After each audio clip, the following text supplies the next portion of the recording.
없는 게 당연하죠. 장애, 아직도 장애가 있고, 그리고 또 앞으로 군 문제가 어떻게 될지도 잘 모르겠고, 그런데 부목으로 오라고 할 교회가 있겠어요? 근데 그때는요, 인간적인 기대감 때문에 주변에서 저에게 그런 이야기를 해요. 유목사 같으면 아마 부르는 교회가 많을 거라고.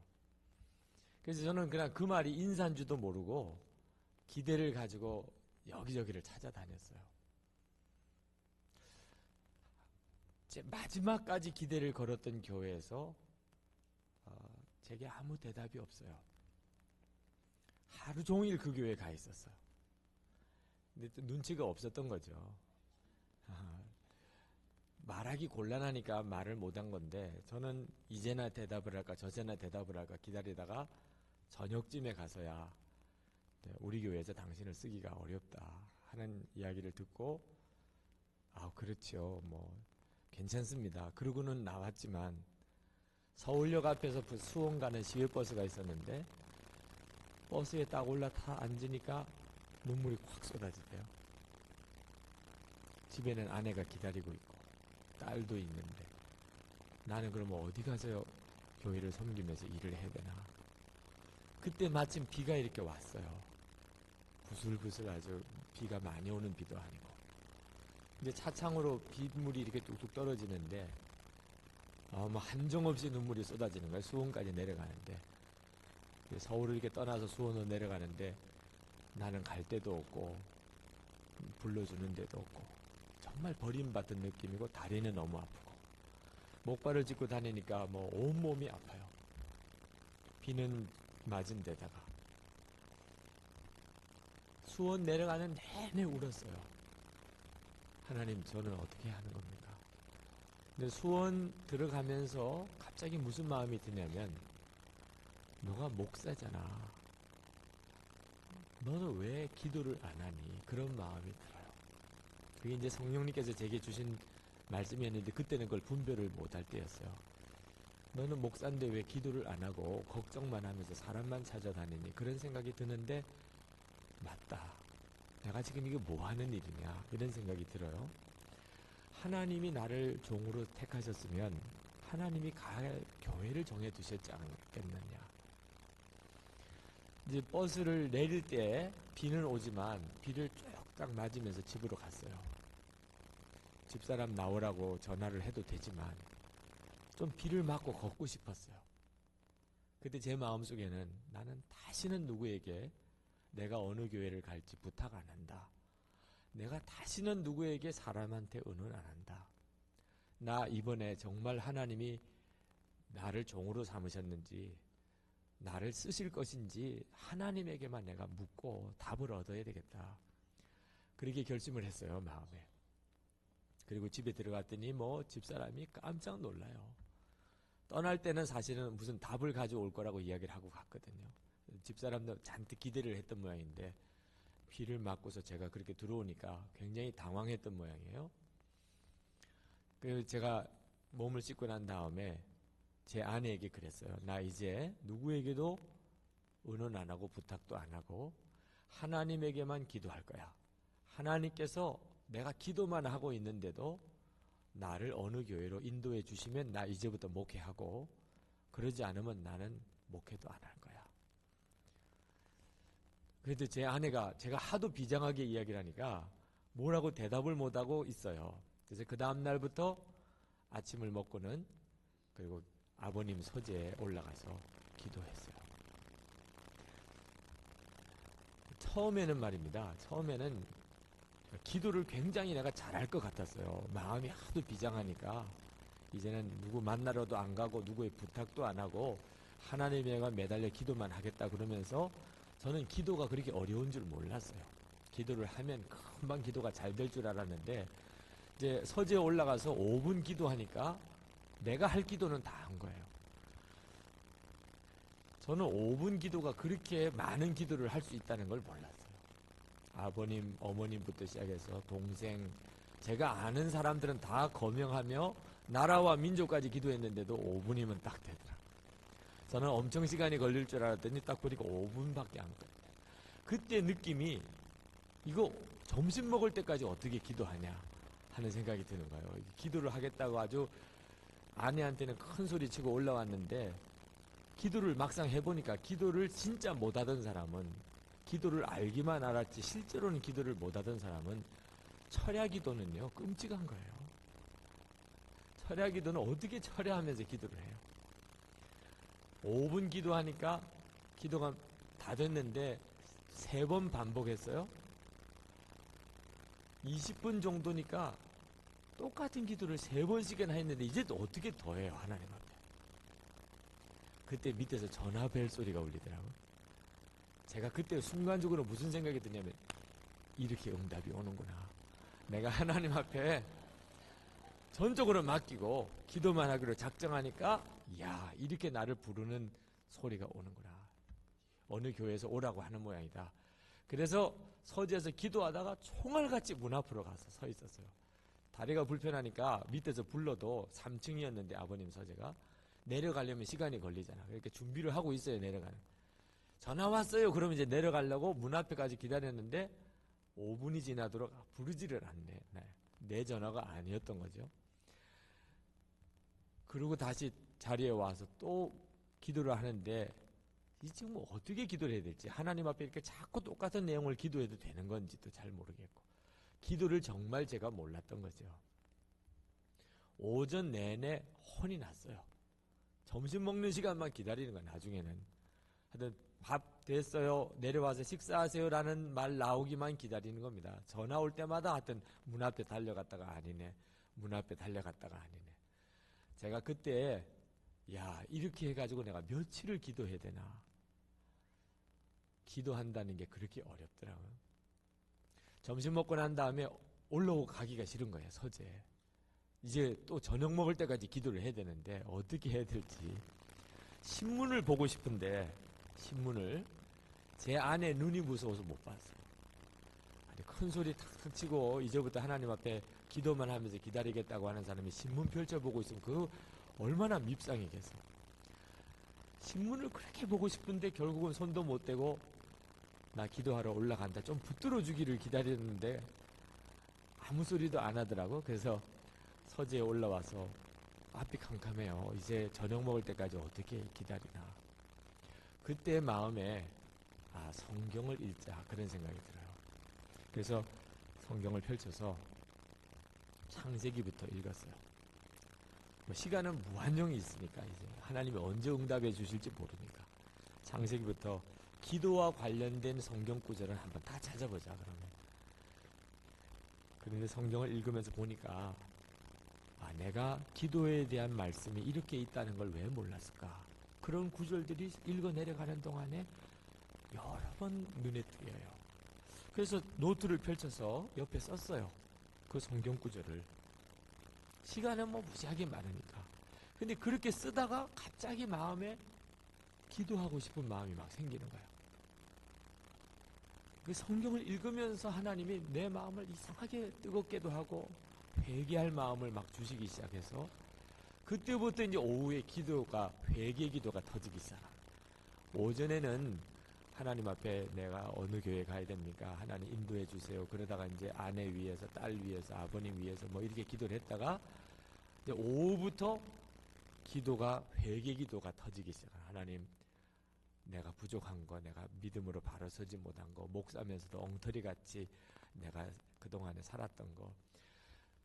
성경을 읽으니까 그렇게 되더라고요. 성경을 읽어 내려가면서 말씀을 붙들고 기도하다가 기도가 그치면 또 성경 읽다가 기도와 관련된 성경 구절 나오면 또 썼다가 그리고 이제 저녁 먹을 때가 돼서 다시 내려가서 저녁 먹고 그리고 저녁 먹고 다시 올라와서 기도하고 이틀 3일이 지나가면서 제가 성경을 읽어가면서 이런 말씀들이 있는 줄을 왜 내가 몰랐을까.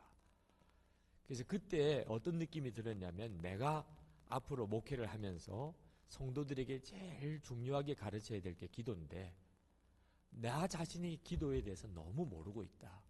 그냥 기도는 그냥 하면 되는 줄 알았지. 그때부터 이제 성경 공부를 같이 하면서 기도를 하는 거예요. 그때는 이제 하나님 앞에 간구하는 기도는 이미 다 드렸고 올라가서 한 번 기도하면 다 끝난 거니까. 그 다음부터 말씀을 듣고 깨달은 거, 그때 회개되는 거, 기도하고 또 말씀 보고, 그러면서 이제 노트 정리를 하기 시작한 거예요. 기도에 대한 노트 정리를. 오늘 여러분에게 강의하는 상당한 내용이 그때 하나님께서 제가 말씀으로 공부했던 내용들이었어요.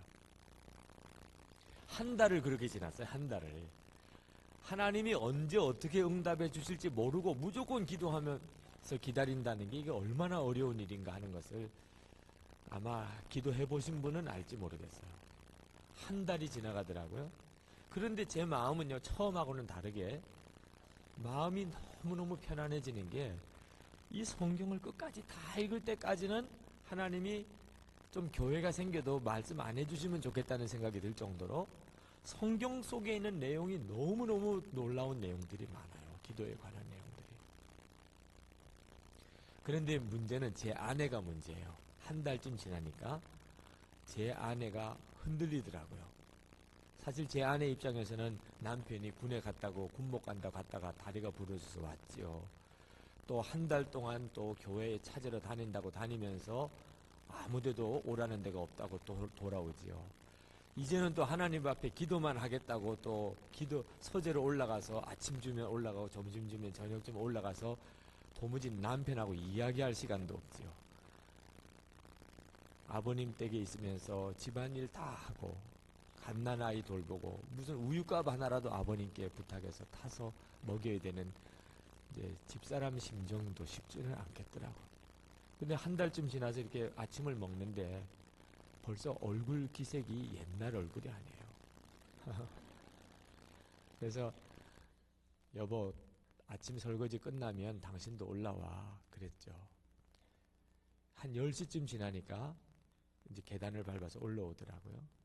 들어오는데 얼굴이 어두워요. 여보, 이렇게 앉아봐. 그리고 우리 기도하자. 그때까지요, 저 결혼하고 난 다음에 아내의 손을 붙잡고 내외간의 통성기도 한 번 못 해봤어요. 그것도 쑥스럽더라고. 아내 손 붙잡고 이렇게 기도하자고 하는 게 목사인데도 내 기도 소리를 아내가 듣는 것도 좀 어색하고. 그래서 기도를 해도 또 따로따로 기도를 했지 손 붙잡고는 기도를 못 했는데 그때는 상황이 워낙 절박한 상황이라 손 붙잡고 기도하자고 그랬어요. 그래서 손을 붙들고 기도를 시작했는데 제 아내는 그때부터 울기 시작하는 거예요. 기도가 아니에요. 이거는 우는 거지. 그냥 통곡을 하고 우는 거예요. 통곡을. 그냥 쌓이고 쌓인 거야.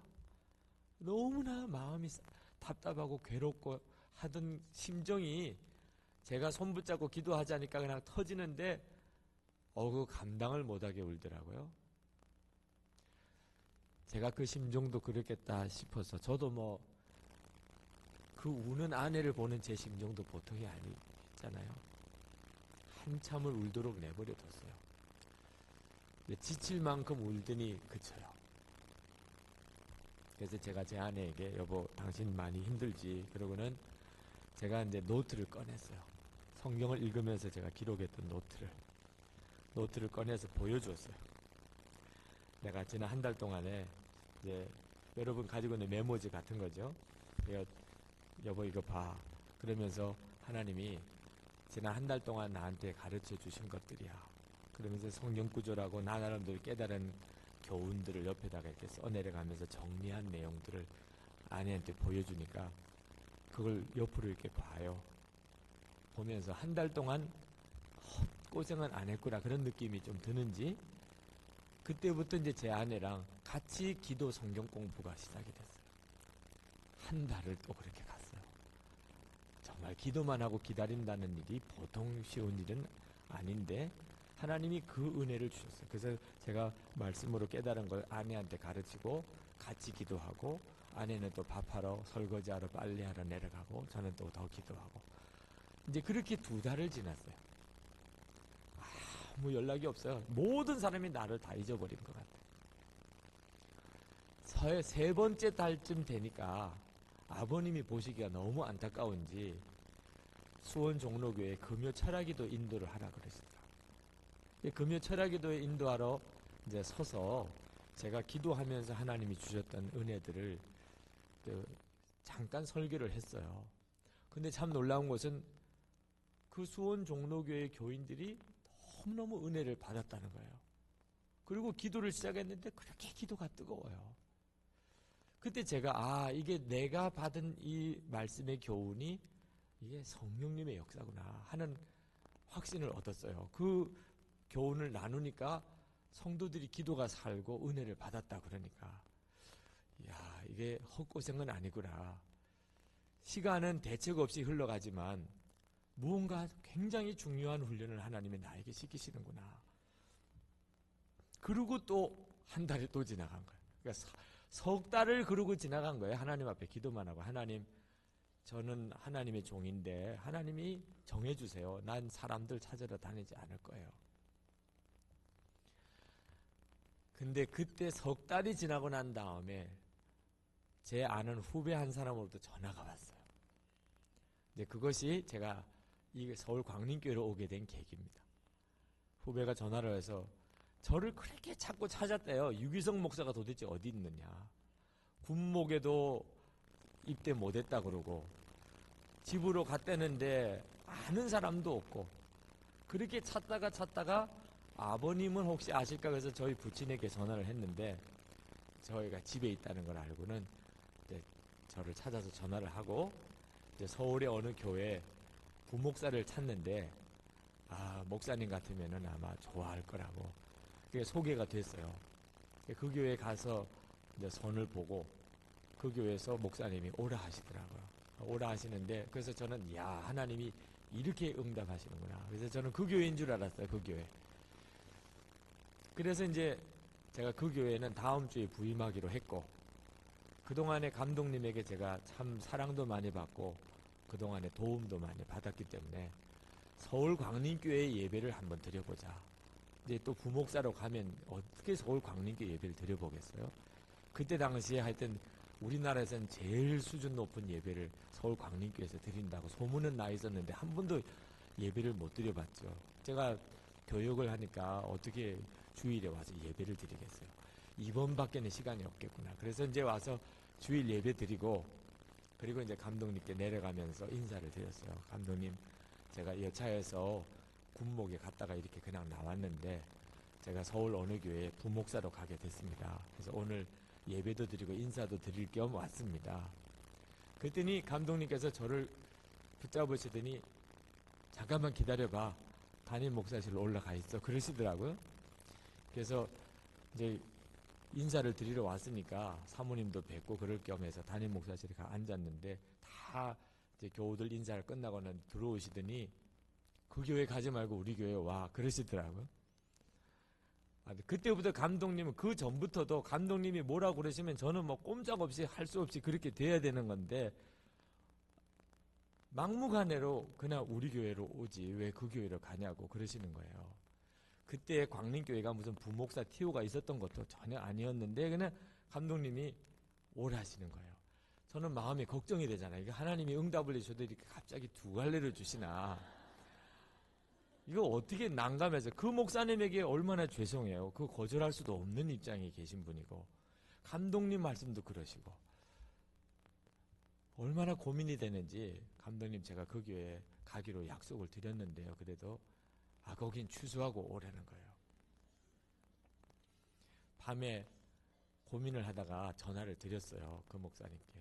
죄송하다는 말씀을 드려야 되는데 참 어떻게 말씀을 드려야 되나. 그 목사님도 저를 어렵게 결정을 해주셨는데 근데 전화를 딱 드리니까 그 목사님 뭐라고 그러시냐면 유 목사 그렇지 않아도 전화하려고 그랬는데 미안해서 어떡하지 그러시는 거예요. 교회 장로님들하고 의논을 했는데 장로님들이 다 그동안에는 다 찬성만 하시던 장로님이 그렇게 반대를 하신다는 거예요. 왜? 나이도 너무 어리고 27이에요 그때 제 나이도 너무 어리고 또 군목 갈지 안 갈지 아직도 해결도 안 됐고 다리도 아직도 온전히 다 나은 거 아니라는데 어떻게 우리 교회 부목사님으로 이런 분을 모시겠냐고 다시 재고를 하시면 좋겠다고 그렇게 이야기를 오랜 시간을 의논을 해도 그러시더라는 거예요. 그래서 목사님이 그러면 제가 유 목사한테 미안하지만 다른 사람을 찾아보겠다고 이야기를 하겠다고 그렇게 이야기를 하시고는 당신도 전화를 하기가 참 미안해서 전화를 못하고 계셨더라고요. 저는 뭐 제 이야기 들을 것도 없이 너무 감사하다고 그러고 끊었어요. 목사님 너무 감사합니다. 그 목사님은 제가 왜 감사하는지도 모르고 미안해만 하시고는 끊었어요. 그리고 이제 서울 광림교회 부임을 해 온 겁니다. 제가 여기 부임에 올 때 저희 동기 신학교 동기가 전도사님으로 계셨어요. 교육 전도사님으로도 한 분 계시고 기획 전도사님으로도 계시고. 그러니까 제가 격이 안 맞게 부목사로 온 거죠. 제가 연령으로 따지나 연급으로 따지나 서울 광림교회 어떻게 부목사로 제가 올 수가 없는데, 감독님께서도 왜 이력서 한 번 안 보시고 오라고만 하셨는지 나중에 가서 이력서를 보시고는 감독님도 되게 너무 일찍 부목사로 온 것 같다는 생각을 하셨던 것 같아요. 그때 장로님들께서, 제가 나중에 들은 이야기지만 서울 광림교회 장로님들께서도 아니 어떻게 이분을 부목사로 모시냐고 그런 이야기가 있으셨다 그래요. 그런데 어떻게 해요? 감독님이 이미 오라고 그래서 이사까지 온 걸 어떡합니까? 감독님께서 기획인회 때 그저 우리가 잘 키운다고 생각하고 그냥 받으십시다 그렇게 하셔서, 또 서울 광림교회는 항상 일치된 순종이니까 감독님이 그렇게 결정을 하셨으니, 그래서 제가 서울 광림교회 부목으로 온 거예요. 저로서는 그때 제 기도 경험이 정말 모든 걸 다 걸고 하나님께, 하나님 정말 살아계십니까? 그리고 기도만 하면 하나님 응답하시고 길을 인도하시는 겁니까? 하고 전적으로 나 자신을 하나님께 드렸던 바로 그 경험이 그 이후에 제 목회하면서의 기도 생활을 다 바꿔놓았어요. 그래서 저는 기도의 역사와 능력에 대한 너무나 분명한 확신을 가지게 된 거예요. 그래서 이제 무슨 문제가 생기면 하나님께만 전적으로 매달려 기도하고, 하나님이 지연시킬 때는 뜻이 있고 때가 되면 하나님 역사하신다는 걸 확실히 믿고 하나님께 기도하는 훈련이 철저하게 된 거죠. 뿐만 아니고 성경에 대한 기도 훈련과 무장이 된 거죠. 참 너무너무 감사한 일이에요. 그 3개월이 쉽지 않은 세월이었지만 지금 제게 있어서는 가장 복된 말씀 훈련이었고요. 그때의 말씀 훈련 받은 것을 가지고서 그 다음부터 제가 말씀에 대해서 보는 눈도 뜨였어요. 기도에 대해서 처음에 하나님이 나에게 가르치시고 그 다음에 이제 믿음에 대해 가르치시고, 그러면서 이제 하나하나 하나님께서 성경 통해 가지고 말씀을 배우는 훈련도 그때 시키셨고, 이제 그 뒤에 하나님이 기도에 대한 경험들을 여러 번 주시면서 이제 이 중보기도에 대해서도 하나님께서 알게 하시는데, 누구나 다 기도에 대한 체험이 있으면 하나님이 그 사람을 중보자로 쓰십니다. 하나님은 하나님의 일을 하실 때 기도할 줄 아는 사람을 쓰시니까. 그래서 여러분들에게도 여러분의 개인적인 기도 경험이 있으실 거예요. 그러니까 하나님이 지금까지 여러분에게 어떤 때는 굉장히 개인적으로 어려운 상황을 여러분에게 겪게 하시면서 지금 생각해 보면 기도 훈련을 시킨 거예요. 그때 여러분의 교만을 꺾기도 하고 연단도 시키셨지만 결국 나를 기도 훈련 시키신 거구나. 아마 그분들이 오늘 이 자리에 오신 걸 거예요. 중보기도 사역을 하실 분, 이렇게 할 때 나를 부르나 보다 이런 생각이 드시는 분들은 기도 경험이 있으신 분들이에요. 혹시 그러지 않으신 분들이 이 자리에 계시다면 하나님은 여러분 개인에게 아마 기도 경험을 주실 겁니다. 이 중보기도 하시면서 기도는 역사가 있구나, 하나님은 기도를 통해 일하시는구나 하는 것을 깨우치실 거예요. 여러분 자신의 기도가 분명해야, 그래야 하나님을 위해서 기도로 섬기게 됩니다. 또 하나, 이제 중보기도를 하려면 하나님께서 나에게 기도하라고 하시는 메시지를 들어야 되는데, 어떤 내용으로 기도하라, 명확하게 듣는 훈련이 필요해요. 제가 하나님의 음성을 듣는 법에 대해서 강의를 하면서 성도들이 그런 반응을 보이는 분들이 있어요. 목사님 강의를 들으면, 말씀을 들으면 하나님의 음성을 듣는 일이 너무 쉽게 느껴지는데 실제로 하나님의 음성을 들으려고 그러면 너무 어렵다는 거예요. 근데 제가 성도들이 하나님의 음성을 듣는 것에 대해서 어려움을 겪는 것을 보면서 하나님께서 제게 가르치신 것이 있어요. 여러분, 오전에 강의를 한 대로 우리가 생각을 통해서 주님이 내게 말씀하시는데 세 가지 생각이 있어요. 마귀가 주는 생각도 있고요. 또 내 생각도 있어요. 지금 여러분이 하나님의 음성을 듣는데 혹시 어려움을 겪으시는 분, 잘 모르겠다고 생각하시는 분은 지금 제가 이렇게 마이크로 여러분에게 강의를 하잖아요. 그런데 만약에 방송실에서 라디오를 틀었어요. 그 다음에 누가 피아노를 치고 또 옆에 드럼을 치고 그러면 제 소리가 잘 들릴까 안 들릴까요? 잘 안 들리죠. 분명히 소리는 제가 말을 할 건 하지만 막 다른 소리 때문에 제 말이 명확하게 들리지가 않으실 거예요. 우리가 하나님의 음성을 잘 못 듣게 되는데도 똑같은 원리예요. 주님이 내 안에 계시니까 성령님은 내 안에서 내게 말씀하시는데 그 말씀하시는 것 중에 상당히 많은 부분이 기도하라는 겁니다. 어떤 문제로 기도하라는 거예요? 그런데 그 말씀을 내가 명확하게 못 듣게 되는 까닭은 내 속에 다른 소리가 나 자신의 소리와 마귀가 주는 소리가 너무 크기 때문이에요. 나 자신의 소리와 마귀가 주는 소리가 크면요, 주님의 음성을 명확하게 못 알아들어요. 그래서 하나님의 음성을 분명하게 잘 들으려면 다른 소리를 죽일 줄 알아야 돼요. 그러니까 피아노도 지금은 치는 거 아니라고 그러고 방송실에서 라디오도 좀 끄라 그러고 다른 악기나 모든 거 다 끄라 그러고 마이크만 딱 열어놓으니까 들리잖아요. 이렇게. 여러분, 주님의 음성을 듣는 것도 똑같아요. 이제부터 하나님 앞에 내가 기도 사역을 통해서 정말 주님께서 기도하라고 하시는 것을 기도해야 되겠다.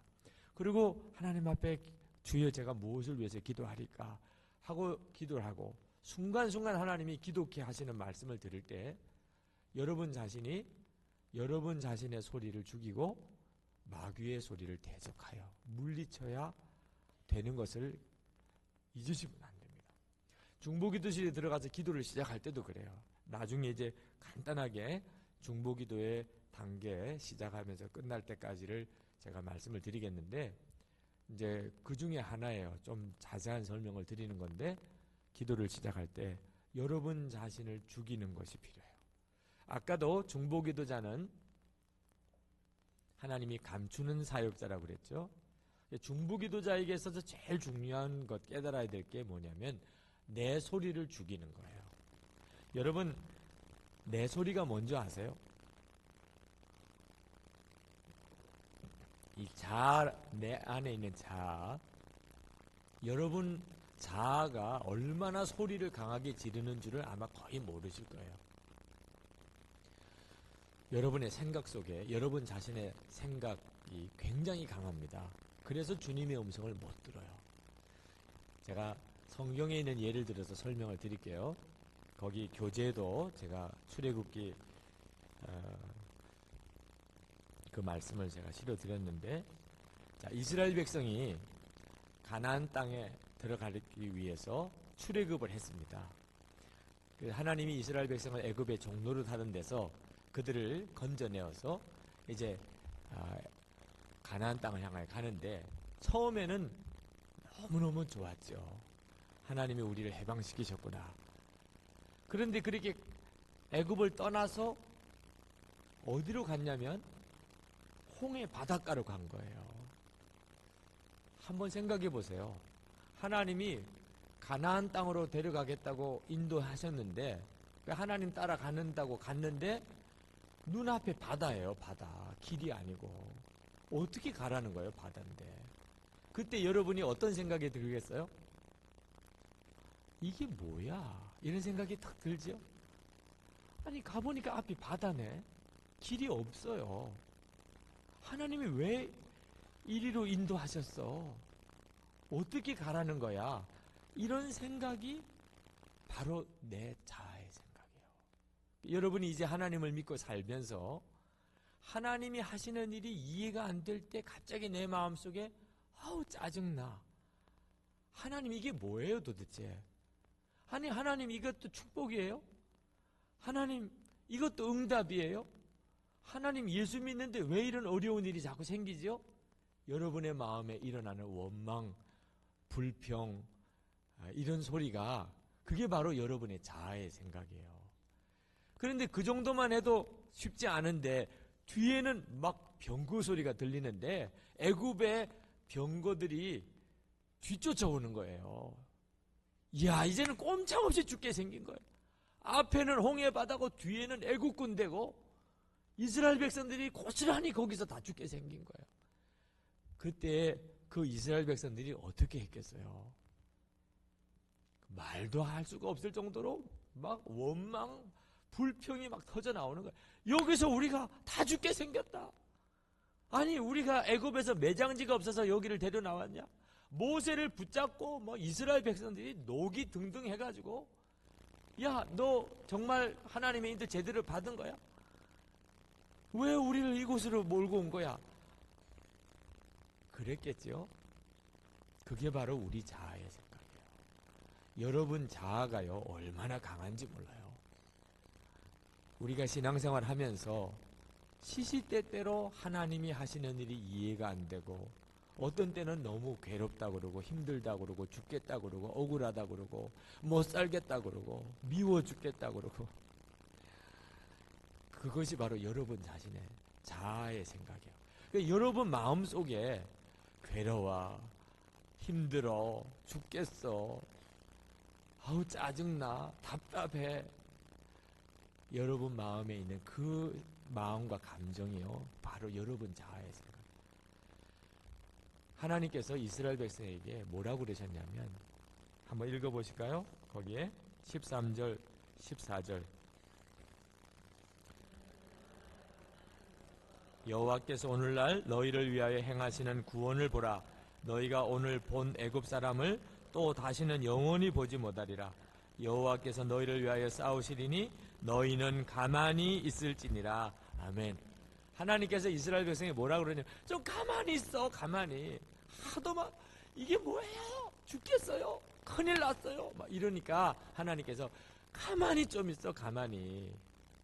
지금 주님의 음성을 들을 때 절대 놓치지 말아야 될 거는 하나님께서 좀 가만히 있어. 여러분의 마음에 그 일어나는 여러 가지 많은 생각을 다 죽이라는 거예요.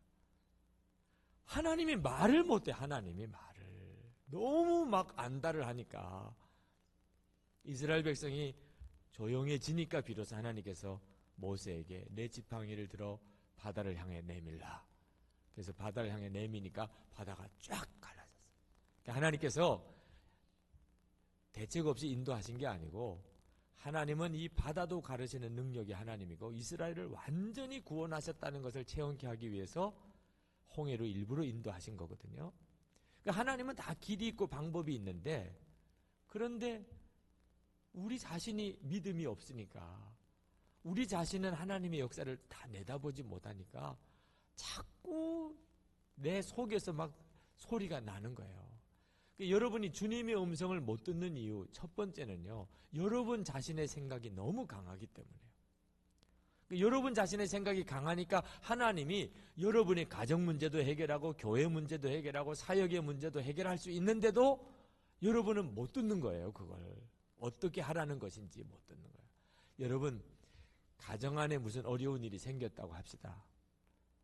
너무 속상하고 괴롭지요. 하나님 어떻게 하면 좋을까? 하나님은 여러분의 가정 문제를 한 번에 해결할 수 있으세요. 그런데도 왜 그게 안 되나? 여러분 자신이 너무 시퍼렇게 살아있는 거예요. 어떻게 살아있어요? 시퍼렇게 살아있는 거 여러분 자신이. 여러분이 살아있다는 것을 어떻게 알 수 있냐면요, 힘들다, 억울하다, 괴롭다, 답답하다, 미치겠다, 그게 다 여러분이 살아있으니까 나오는 것들이에요. 그래서 주님이 하시는 말씀을 못 알아듣는 겁니다. 제가 한 번은 이 자리에도 계신지 모르겠는데 어느 권사님이 자녀 결혼 문제 때문에 광림수도에 오셔서 기도를 하시더라고요. 그래서 울면서 상담을 하세요. 여러분, 자녀들의 결혼 문제가 부모 마음대로 잘 안 될 때처럼 힘든 게 없나 봐요. 그런 분이 아니셨는데 그냥 눈물을 쏟으세요. 어떻게 하면 좋겠냐는. 근데 제가 들으니까 그 권사님이 자녀들이 원하도록 해주면 될 것 같아요. 자녀들이. 권사님이 너무 그러시니까 오히려 더 일이 어려워지는 것 같더라고요. 권사님 나름대로는 어떤 계획이 있으시지만, 그러나 자녀들은 자녀들의 삶이니까 자녀들이 원하도록 해주면, 여러분 정말 자녀들이 이건 안 되겠다고 싶은 상대를 데리고 와서 결혼하겠다 그러면 진짜 말리고 싶으면 그래도 길이 딱 하나 있어요. 빨리 하라고 해주는 거예요. 빨리 하라. 내일이라도 하라. 그러면 혹시 아유 조금 더 생각해 볼게요. 이렇게 나올 가능성이 혹 있어요. 안 된다 이러면 그때부터 이제 자기들끼리 몰래 가서 절에 가서도 결혼하고 이렇게 와요.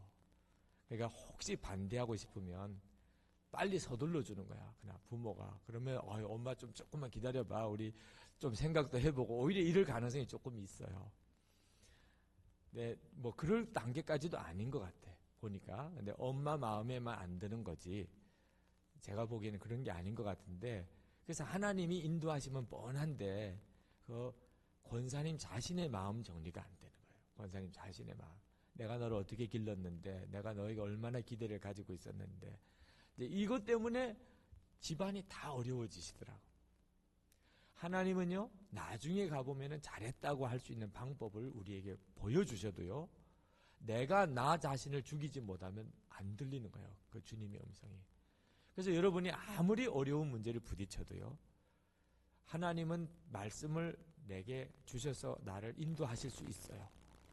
열쇠가 필요해요. 그것은 여러분 자신이 죽어야 하는 거예요. 갈라디아서 2장 20절에 사도 바울이 이제는 내가 산 것이 아니요 내가 그리스도와 함께 십자가에 못 박혔나니 이제는 내가 산 것이 아니요 내 안에 그리스도가 사신 것이라. 사도 바울의 사역을 통해서 하나님이 너무너무 놀라웠게 역사하실 수 있었던 비결이에요. 사도 바울이 이제는 내가 산 것이 아니요 라고 하는 마음을 가지고 주님의 음성을 들었기 때문에. 그래서 주님이 사도 바울을 정확하게 인도하신 겁니다. 그러니까 여러분이 하나님 앞에 하나님의 뜻을 알고 싶을 때, 그때 여러분이 주님 저는 죽었습니다. 유기성이는 죽었습니다.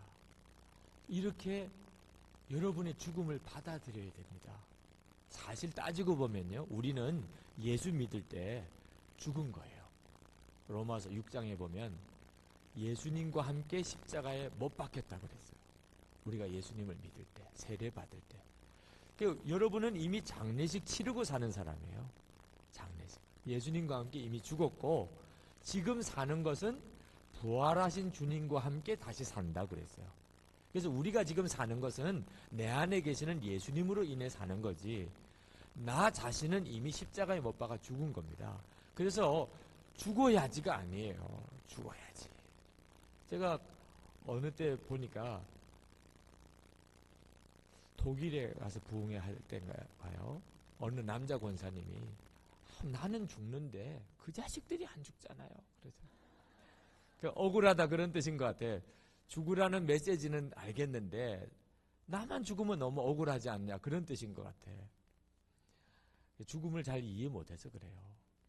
내가 죽는다는 것은 예수님이 내 안에서 이제 살아서 주님의 역사를 이루게 된다는 뜻이기 때문에 여러분이 이제 실제로 그렇게 해보면요, 너무너무 놀라웠게 주님이 여러분 안에 계신 것을 경험으로 알게 됩니다.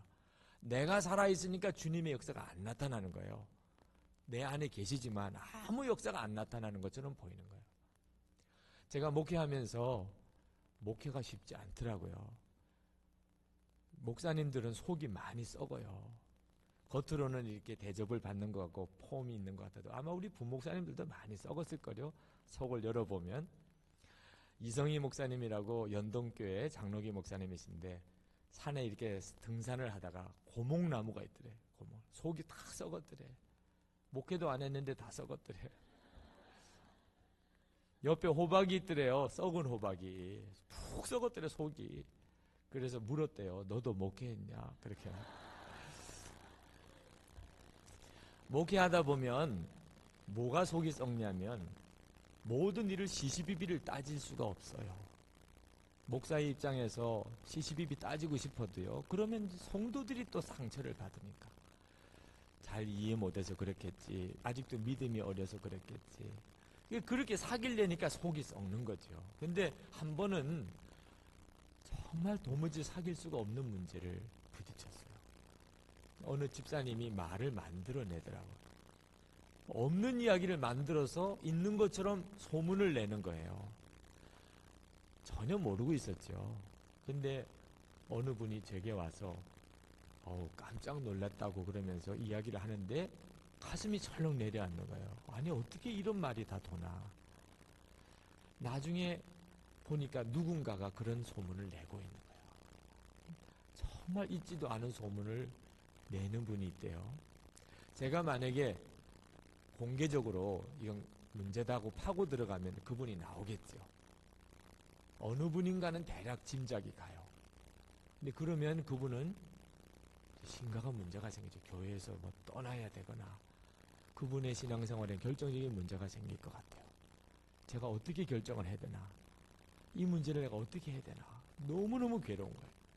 근데 하나님께서 그때 제 마음에 내게 준 양인데 그가 아직도 뭘 잘 몰라서 그러는데 너가 품으라는 거예요. 너 못 품겠어요. 세상에 억울한 것처럼 견디기 어려운 게 없어요. 그것도 없는 말을 막 지어내서 소문을 낼 때는 교인들도 섭섭하더라고요. 그런 소문을 들으면 아니야. 우리 목사님은 그럴 뿐 아니야. 이래야 되잖아요. 그런데 그래, 그랬어. 이렇게 나가대요.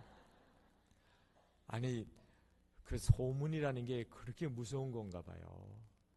몰랐네. 유 목사님도 그런 점이 있었어. 이랬대네, 그래. 교인들이 다 그런 줄 알고 듣고 있는 거예요. 그러니 교인들은 또 너무 섭섭하고 하나님 앞에 나 기도를 하는데 이렇게 해서 사람이 암도 걸리고 그러나 보다. 이게 속에 뭐가 꽉 걸려 있는데 숨도 못 쉴 정도로 아파요. 하나님 어떻게 해요? 너무 억울해요. 교인들도 너무 섭섭하고 다 내려놓고 그냥 교회를 떠날까 하는 생각도 들고. 근데 그때 하나님께서 제 마음에 죽으라는 말씀을 주시는 거예요. 죽어야 되면 이때 죽어야 되나 보다. 그래서 주님, 유기성이는 죽었습니다. 고백을 했어요. 제가 죽었다는 것은 이미 사실이니까 유기성이는 죽었습니다. 예수님과 함께 죽었습니다. 2번 고백하고 예수님 유기성이는 죽었습니다. 3번 고백, 4번 고백하고 유기성이는 죽었습니다. 10번 고백하니까 죽음이 임하는 걸 느끼겠어요.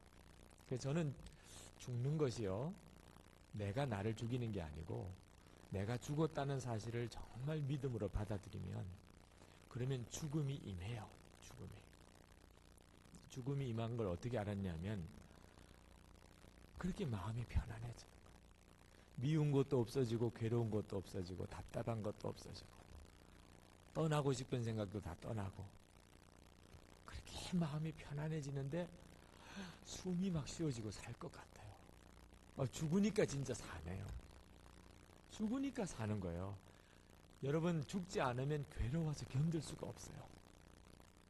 근데 주님 앞에서 죽음으로 처리해서 내 죽음을 받아들이니까, 그러니까 죽음이 임하면서 비로소 누가 뭐라 그래도 괜찮고 나는 어떻게 돼도 괜찮고, 죽으면 괜찮잖아요.